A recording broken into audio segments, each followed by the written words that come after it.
gentlemen, brothers and sisters, mesdames et messieurs, mes chers internautes de Senbuzz, bonsoir et bienvenue dans votre émission Yoonu Ndaw, le quotidien que vit le jeune Sénégalais, qu'il soit élève, étudiant, travailleur ou même débrouillard comme on a l'habitude de l'accoutumer. Ce soir, nous avons l'honneur et le plaisir d'accueillir sur le plateau une internationale. C'est pourquoi je vous ai salué en anglais, parce que qui internationale, parce qu'elle fut véritablement li nga xamante ni moo di la Miss Sénégal en 2016-2017. Aïcha Ndaya Sall, bonsoir à toi.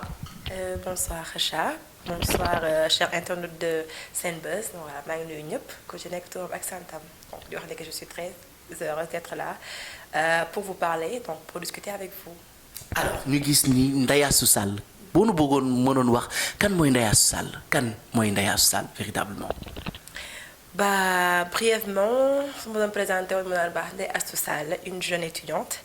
qui fut Miss Sénégal en 2016. Donc, actuellement, présentatrice d'émission, animatrice d'émission dans une télévision qu'on appelle 2STV, en même temps actrice dans une série, Pod et Marichou. Donc voilà.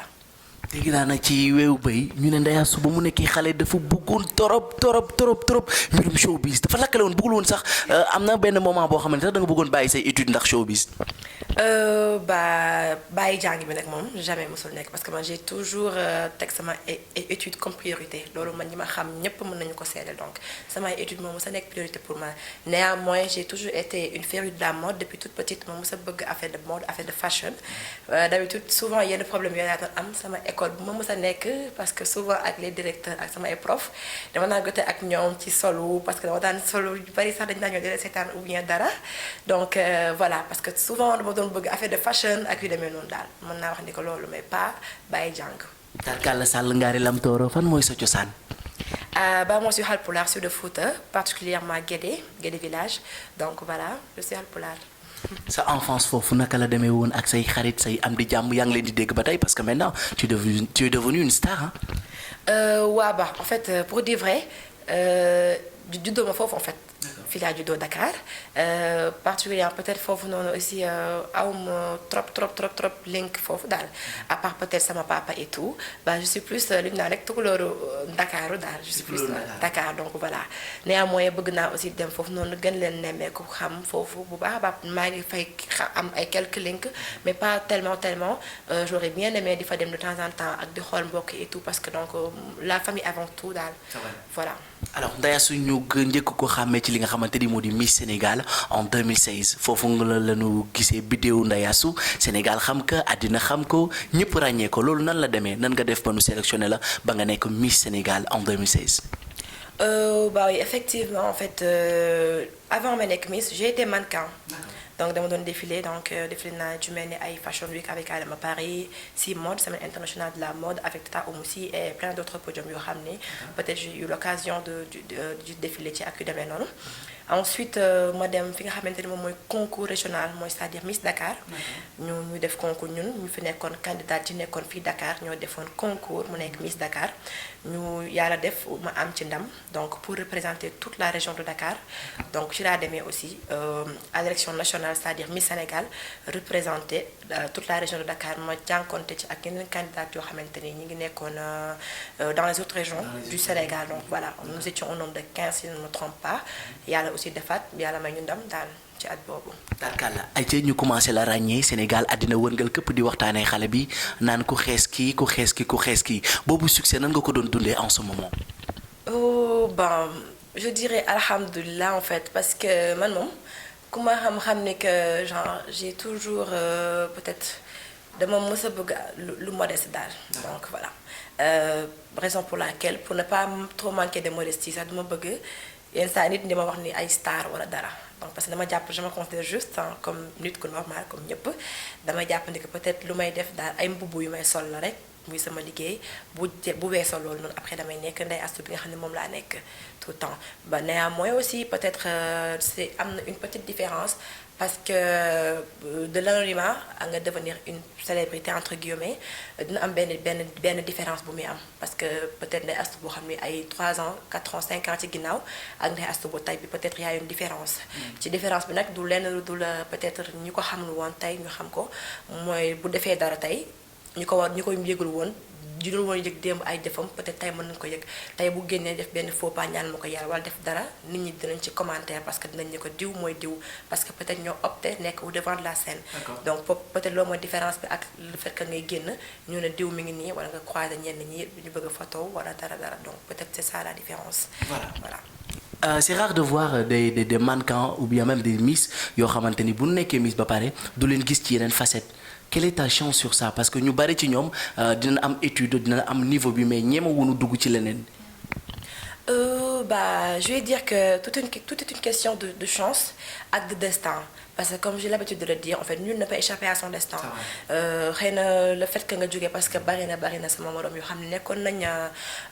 miss et que après ci loolu la ñu am peut-être ñi dañu dem sëyi wala ñu dem nekk ci beneen liggéey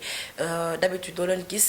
ñu nekkaat au devant de la scène peut-être après à part les catéchumènes et autres ñoo xam ne gis nañ leen occasion ñu dem def ay séries ak yu demee noonu ñun peut-être yàlla def ñu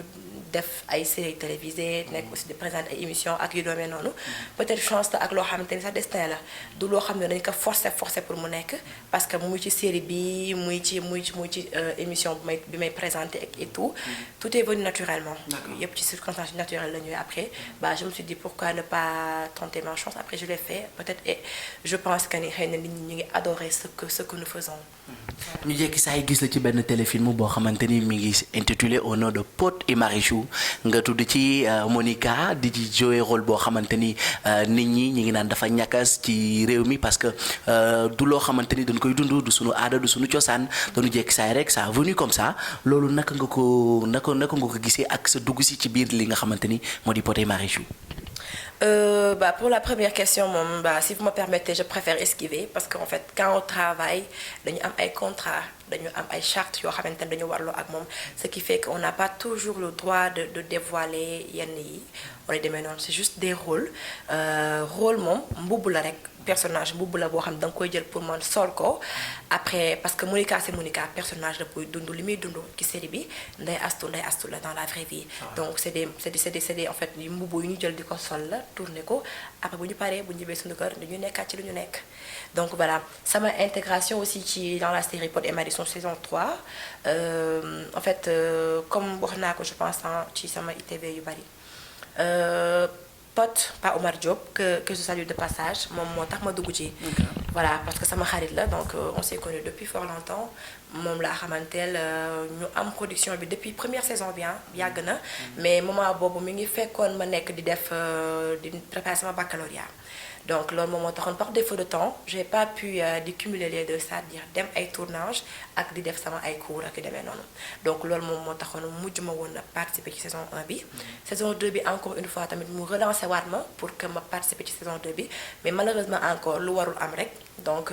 ma yéex a jot ci nouvelle bi après fekk ni casting yi passé na après aussi mujj ma intégré xëy na ci 3e saison bi nag moom la yàlla dogal ni que peut-être ci laa ci war a jouer après mu ñu contacté ma dem affaire yooyu noonu ñu xool ak yu demee noonu après ñu dem tourner directement affaire bi ñu gis ni que je peux le faire après on a commencé à bosser ensemble et que machallah ma leen di nuyu de passage regretté ma ko.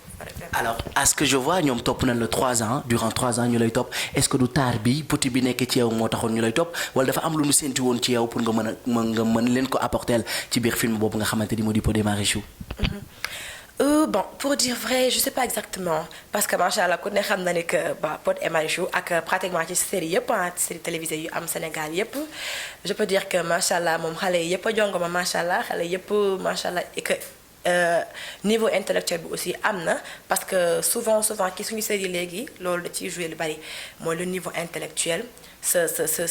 li nga xamante ni moom mooy sa apparence xam nga yu bari daf ci jouer donc je pense que ni peut-être du woon man kese maa regroupé woon critères yooyu yëpp man ñu bari am nañ ko je peux dire que peut-être chance la rek ak ni xëy na sant nañ ma ci rôle boobu noonu ñu woo ma après ma ñëw def ko mu jàll xëy na donc c'est ça juste. kon bu ñu la joxee rôle bi rek da nga ko accepter xawoo ci tey xel wala dara xool population wala da nga ne lii lu ma war a def la rek def ko.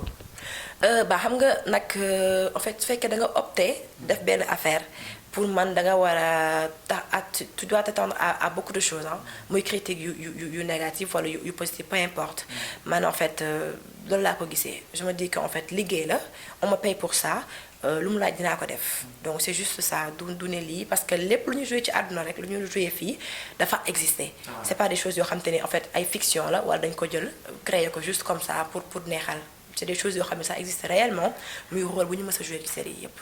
donc c'est ça je me suis dit que ak rôle bu mënti nekk si c'est sensible ou pas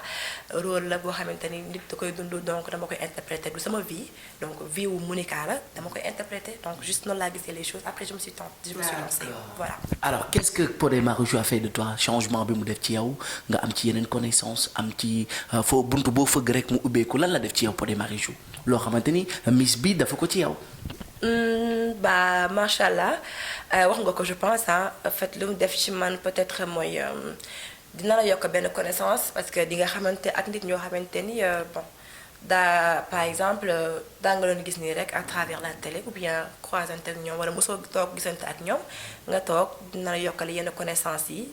ñoo xamanteel bokk liggéey wala soit nga génn ñu ne ah diw mi ngi ne dem Monica wala diw affaire yooyu peut-être loolu lay yokk ci yow beneen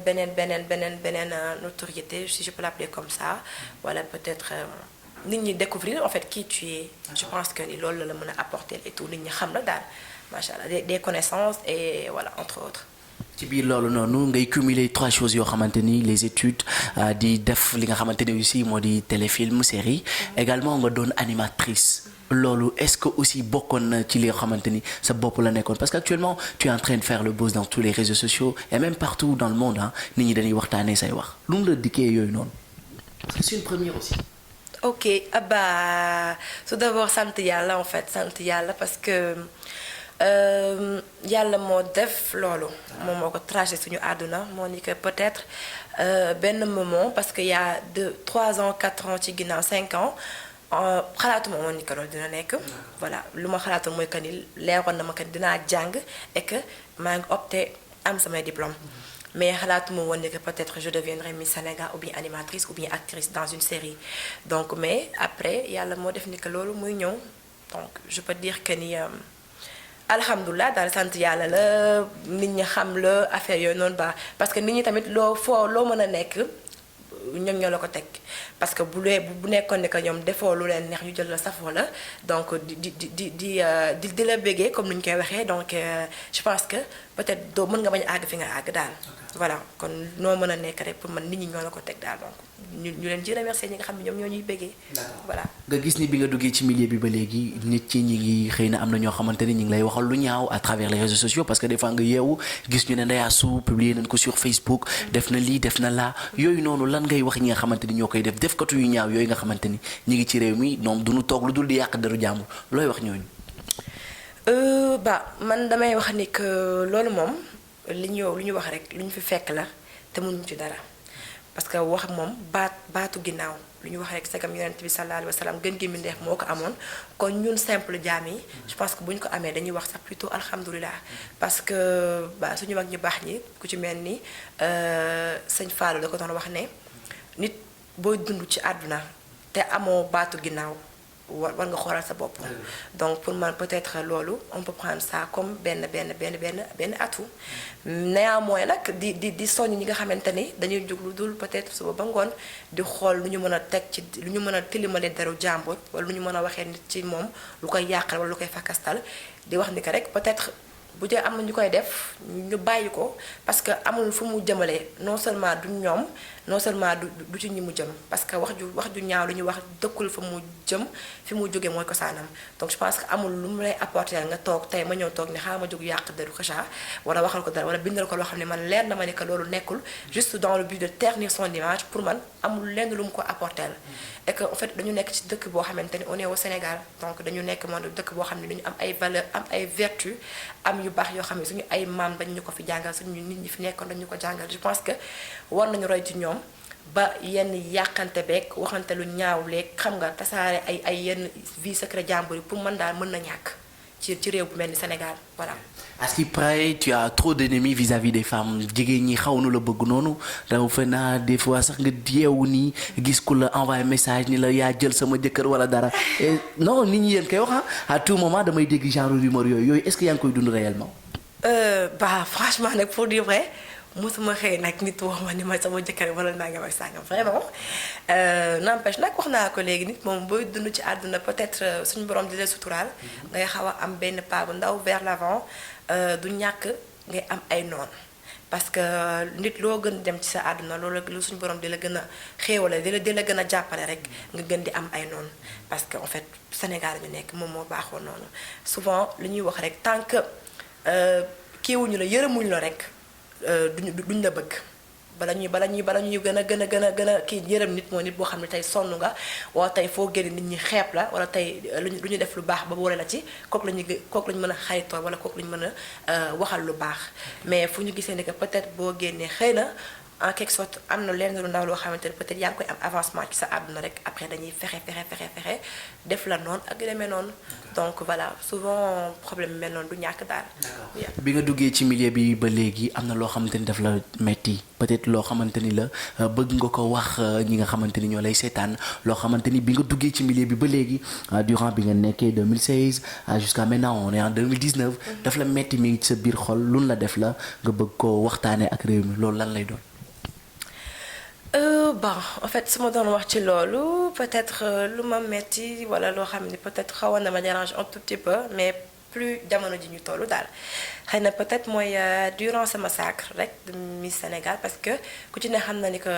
en fait ma couronne a suscité beaucoup de polémiques parce que ñu bari ñu ngi doon wax ni waaw Miss bi dañ ko décoroné ndax dafa amoon jëkkër dafa am doom dafa dépigmenté wu dafa ci jury bi dafa am ñu mu ci doon nekkal moo tax ñu jox ko ak wax yu bari daal toujours rek dans le cadre de yàqante bi daal donc voilà loolu ba peut-être récemment rek am na ci fu ma ko wax indi ci éclaircissement je pense ba j'ai amené ma couronne ak sama banderole ak yépp pour le montrer que ni donc j'ai toujours été Miss Sénégal on ne m'a jamais découronnée musuma am jëkkër musuma am doom donc voilà musuma nekk ci li ñu koy waxatee waaye comment dirais-je encore durant bi ma nekkee Miss yépp musuma utiliser benn produit boo xamante ne c'était pour ma dépigmenter et tout mais nag peut-être boo paree sama sac am naa droit ko ni defal sa teint defal sa yaram ba mu baax parce que on est dans ce milieu dañu toog ci télé bi ñuy seetaan donc musuma aussi sekk ak kenn parce que jury bi sax bu dee am naa ci ku ma ci xam sax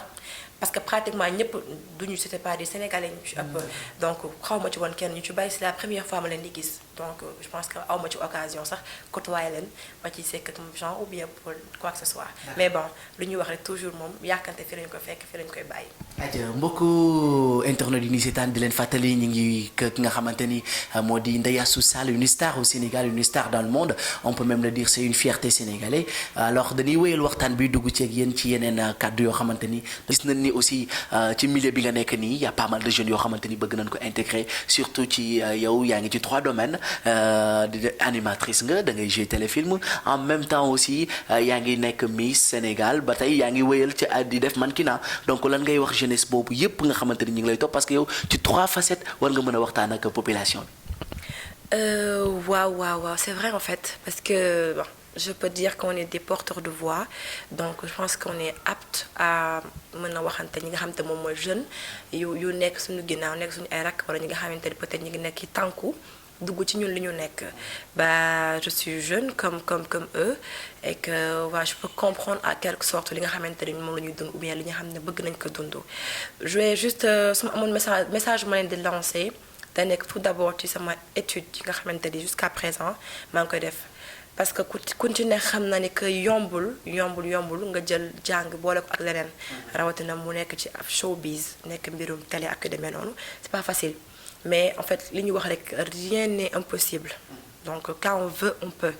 di insister juste rek ci jeunesse sénégalaise bi di leen di que ñi nga xam ne nekk nañ fi di jàng toujours ñu gën a fonk seen ay études parce que moom moo nekk la base de toute chose parce que jàng moo nekk loo xamante ni du mës a war bu nekkee ci yow peut-être foo mën a dem mën nga ko wan non seulement dafay def ci yow éducation def ci yow yar ak teggin donc foo mën a toog nit ñi wax dañ la mën a déglu donc may incité rek ci sa nga xam ne sama mbokku jeunes yi nekk di jàng toujours lu ñu gën a mën a fonk seen jàng yokk ko doyul lu ñu ci mën a rey seen bopp jàng am seen ay diplôme def ko doyul ñi nga xam ne nag peut-être bëgg nañ muy def par exemple ñu bëgg a def affaire de mannequinat wala dem poser des candidatures ay élections Miss wala def li nga xam ne moom mooy télé di wax juste rek ni ma ko faxale di wax rek gëm sa bopp parce que àdduna moom lépp gëm-gëm la gëm sa bopp gëm li nga bëgg parce que dans la vie il faut que ngay fixé wu ay objectifs ne ma li laa bëgg def li laa bëgg nekk donc incha allah dama koy am. donc c'est juste comme ça boo fixé un objectif ne man lii laa bëgg dama fay àgg danga fay àgg donc gëm li nga ci li nga xamante ni moom nga bëgg def incha allah def ci fulla ak fayda di nga ko def bu soobee ak aussi gën a favoriser les études voilà. defe naa globaliser nga lépp parce que aussi képp koo xamante ni jeune nga rek bëgg dara bëgg nga ci gis sa bopp alors lan mooy doon dernier mot bi nga xamante ni moom ngay wax internautes yi lay seytaane vis-à-vis de la population ak jeunesse bi ni ñuy dundee récemment lan ngay gis ci jeunesse bi ak lan mooy doon li nga xamante ni moo di sa dernier mot. waaw sama dernier mot mooy di wax juste un appel de paix parce que ku ci nekk sax xam nañ ni que ci ay élections la ñu jógee macha allah xëy na période campagne xawoon na tàng tuuti mu nekk loo xam ne pour man mën na fi dañ Sénégal parce qu'on est des jeunes conscients je pense que ni mën na dañ c'est-à-dire que suñu ay carte ñu mooy suñu ay armes pour man dañu war a dépasser dañ ñuy jël fay ñu nangam wala may ñu nangam pour ñu dem xeex ak qui que ce soit jaru ko pour man du kenn koo xam ne war nañu jaral ñu jug ñuy rey wala ñuy gaañ parce que tey fii ku ñu fi jël rey la wala ñu def nag suñu war a ñu gaañ la tey kenn du ñàkk dul sa mbokk yéen da koy ñàkk donc après ka nga xam ne moo tax ngay jug di xeex wala dara day dem toog biir këram du dund ak njabootam à l'aise nekk ci jàmm ak salaam ñaari fan day ñëw seet si la après su paree dañ dem nekk ci leneen ak leneen pour man kenn jaru ko donc di wax juste encore les jeunes que nous soyons conscients que ñu xam ni que en fait ñun ñu ñoo nekk l'avenir de demain war nañu dès à présent nekk ay entrepreneurs dès à présent ñu mën a réaliser suñu ay rêve bañ a topp ci ginnaaw kenn parce que yàlla bay sa tool fii ku fi mënti nekk muy kuy politique ku ci mënti nekk ku toog boo raakee sa kanam nga jëmale donc pour man war nañu conscient dès à présent que ni ñun war nañu fexe nekk jeune doon ay entrepreneur di def suñu di réaliser suñu ay rêve jàng liggéey amal suñu bopp bañ a wéeru ci kenn bañ a xeexal kenn voilà di remercier aussi yéen waa Senbuzz vraiment ci li ngeen ma permettre ma waxtaan ak yéen waxtaan ak sénégalais di remercier internautes waa Senbuzz yëpp di remercier sénégalais yëpp donc voilà di remercier aussi fan su Ndeye Astou Sall wala Monica yi ñuy béggee à chaque fois di wax ni que je vous porte là du plus profond de mon cœur donc et attendez-nous ci plein d'autres surprises affaire yu neex a neex yoo xam te ñu ngi koy dencal donc jàmm ci Sénégal jàmm ci àdduna bi merci beaucoup Kheucha. aca mi ngi noonu question surprise bi man à tout moment dernier moment laa koy laajte Ndeye Astou lan lay xaar ci wut jëkkër ak ni mu mel. karkal macha allah jëkkër de moom vraiment ñu fi bëri ni topp la à tout moment appel yi di daw fu ne. Kheucha jëkkër moom mbiru yàlla la je pense. donc vraiment je suis en couple et très amoureuse. donc voilà di ñaan rek ku ma bëgg mu ñaanal ma rek ma doon soxnaay kooku. kon ñi nekk ci suuf nag bëggoon déposer candidature bu leen def ni yow. ñi nekk ci suuf bëgg a déposer ku si nekk am nga droit bëgg ku la neex waaye man am naa ko ma bëgg. vraiment kon ñi déposer daal nañ téye seen candidature. yaa ko wax de. waaw vraiment man daal maa ngi sama yoon. mi ngi noonu ça a été un plaisir vraiment de vous servir comme li leen ko waxee accompagné de cette star véritablement du Sénégal kooku la ñu ne ko Ndeye Astou Sall merci beaucoup à mes chers internautes on vous donne rendez-vous prochainement ciao.